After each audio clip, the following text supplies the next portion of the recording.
حضرت عیسیٰ علیہ السلام کی ابلیس سے ملاقات۔ حضرت عیسیٰ کی ملاقات ابلیس سے ہوئی۔ وہ 4 گدھوں کو ہانک رہا تھا، ان گدھوں پر سامان لدا ہوا تھا۔ حضرت عیسیٰ نے ابلیس سے ان گدھوں کے ہانکنے اور سامان کے بارے میں پوچھا۔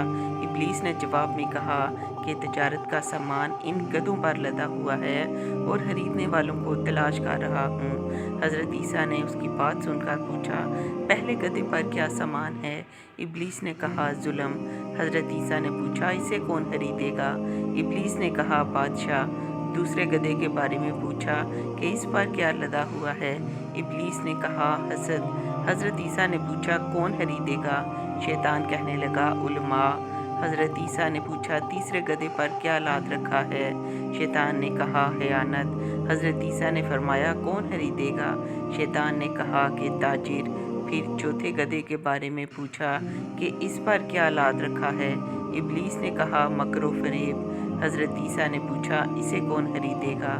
شیطان نے کہا، عورتیں۔